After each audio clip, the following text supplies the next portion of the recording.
Hello friends, എല്ലാവർക്കും നിഫ്റ്റിയുടെ daily അനാലിസിസിലേക്ക് സ്വാഗതം. നമുക്ക് ഇതൊരു നിഫ്റ്റി 50യുടെ ഡെയിലി ക്യാൻഡിലാണ്. നമുക്കിവിടെ ഒരു W pattern one day candle form ചെയ്തത് കാണാൻ കഴിഞ്ഞു. ഈ ഒരു ഡബ്ല്യു പാറ്റേൺ ഇത് ബ്രേക്ക് ചെയ്ത് ഈ ഒരു ലെവൽ ബ്രേക്ക് ചെയ്ത് ഒരു പുൾ ബാക്ക് തന്ന് നല്ല ഒരു മൊമെൻറ്റമാണ് നമുക്ക് കാണാൻ കഴിഞ്ഞത്. നമുക്ക് വൺ ഡേ ടൈം ഫ്രെയിം നല്ലൊരു മൊമെൻറ്റം കിട്ടി ഈ ഒരു ലെവലിൽ നിന്നും. അതിനുശേഷം ഒന്ന് ഹോൾഡ് ചെയ്ത് ഒരു ദിവസം ഹോൾഡ് ചെയ്ത് പിന്നെ നല്ലൊരു അപ് ട്രെൻഡാണ് കാണാൻ കഴിഞ്ഞത്. ഇന്ന് ഈ ഒരു ക്യാൻഡിലിൻ്റെ ഇൻസൈഡ് റേഞ്ചായിട്ടാണ് മാർക്കറ്റ് ട്രേഡ് ചെയ്തത്. നമ്മളൊരു ട്രെൻഡ് കണ്ടിന്യൂഷൻ പ്രതീക്ഷിച്ചിരുന്നു എങ്കിലും ഈ ഒരു ലെവലിൽ ഈ ഒരു ക്യാൻഡിലിൻ്റെ റേഞ്ചിലാണ് ഹോൾഡ് ചെയ്യുന്നത്. നാളെ നിഫ്റ്റിയുടെ എക്സ്പയറി ആണ്. മിക്കവാറും ഈ ഒരു ക്യാൻഡലിൻ്റെ ഇടയിൽ തന്നെ ആയിരിക്കും നാളെ മാർക്കറ്റ് ഹോൾഡ് ചെയ്യാനുള്ള സാധ്യത. 15 മിനിറ്റ്സ് ചാർട്ടാണ്. ഈ 15 മിനിറ്റ്സ് ചാർട്ടിൽ നമുക്കൊരു ട്രെൻഡ് ലൈൻ ഫോം ചെയ്തത് കാണുന്നുണ്ട്. ഈ ഒരു ലെവലിൽ ഒരു ട്രെൻഡ് ലൈൻ ഫോം ചെയ്തിട്ടുണ്ട്. ആ ഒരു ട്രെൻഡ് ലൈൻ ബേസ് ചെയ്തിട്ട് ഒരു റിജക്ഷൻ ഈ ലെവലിൽ നിന്ന് നമുക്ക് ഈ ഒരു ട്രെൻഡ് ലൈനിൽ നിന്ന് നമുക്കൊരു റിജക്ഷൻ കിട്ടുകയാണ് എന്നുണ്ടെങ്കിൽ നമ്മൾ ഒരു സെൽ ഓപ്പർച്യൂണിറ്റിക്കാണ് നോക്കുന്നത്. ഏകദേശം ഈ ഒരു ലെവൽ വരെ ആണ് പ്ലാൻ ചെയ്യുന്നത്.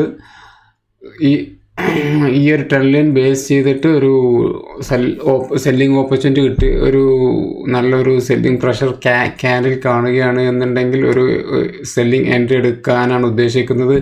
അതുപോലെ തന്നെ ഈ ലെവലിൽ ഈ ട്രെൻഡ് ലൈനിൻ്റെ മുകളിൽ സസ്റ്റെയിൻ ചെയ്ത് ഈ ഒരു ലെവൽ ബ്രേക്ക് ചെയ്യുകയാണ് എന്നുണ്ടെങ്കിൽ ഒരു കോൾ ഓപ്ഷൻ ബൈ ചെയ്യാനാണ് ഈ ഒരു ലെവലിൽ നിന്ന്. പക്ഷേ അതിന് സാധ്യത വളരെ കുറവായിട്ടാണ് കാണുന്നത്. നാളെ നിഫ്റ്റിയുടെ എക്സ്പയറിയാണ്. അതുകൊണ്ട് തന്നെ ഈ ഒരു ലെവലിൽ മാർക്കറ്റ് സസ്റ്റെയിൻ ചെയ്യാനാണ് സാധ്യത. ഈ ഒരു ഒരു ബിഗ് ക്യാൻഡിൽ ഫോം ചെയ്ത് കഴിഞ്ഞ ദിവസം ഫോം ചെയ്ത അതിൻ്റെ ഇടയിൽ തന്നെ ഒരു ക്യാൻഡിൽ വരാനാണ് ഫോം ചെയ്യാനാണ് നാളെ സാധ്യത. ഈ ഒരു ലെവലിൽ മാർക്കറ്റ് ഹോൾഡ് ചെയ്യാനാണ് സാധ്യത. 1-2 ദിവസം ഇവിടെ ഹോൾഡ് ചെയ്തിട്ട് ഒരു ബ്രേക്ക് ഔട്ട് കിട്ടുകയാണ് എന്നുണ്ടെങ്കിൽ നമുക്കൊരു ഫർദർ ട്രെൻഡ് കണ്ടിന്യൂഷൻ മൂവ് കാണാം. അത് 2026 400 600 800 ആ ഒരു ലെവൽ വരെ 27,000 വരെയൊക്കെ പോകാനുള്ള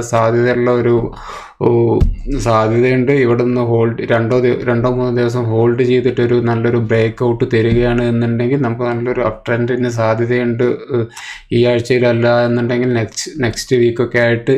ഇനി അതുപോലെ തന്നെ നമുക്കൊരു ബൈ ഓപ്പർച്യൂണിറ്റി കാണാം. ഈ ഒരു ലെവലിൽ നിന്ന് ഒരു ബൈങ് ഈ ഒരു ലെവൽ വന്നു കഴിഞ്ഞാൽ ഈ ഒരു ലെവലിൽ നിന്ന് നല്ലൊരു ബുള്ളിഷ് പ്രഷർ ക്യാൻഡിൽ വന്നു കഴിഞ്ഞാൽ ഒരു ബൈ ഓപ്പർച്യൂണിറ്റിക്കാണ് ശ്രമിക്കുന്നത്. അത് ഈ ഒരു ട്രെൻഡ് ലൈൻ വരെയാണ് ഞാൻ ഉദ്ദേശിക്കുന്നത്. മാർക്കറ്റിൻ്റെ കണ്ടീഷൻ അനുസരിച്ച് ഈ ഒരു ലെവൽ വരെയാണ് പ്ലാൻ ചെയ്യുന്നത്. ഇതാണ് എൻ്റെ നാളത്തെ ട്രേഡിംഗ് പ്ലാൻ എന്ന് പറയുന്നത്. എല്ലാവർക്കും ഇഷ്ടപ്പെട്ടിട്ടുണ്ട് എന്നുണ്ടെങ്കിൽ ഒന്ന് ലൈക്ക് ചെയ്യുക, കമൻറ്റ് ചെയ്യുക. Thank you.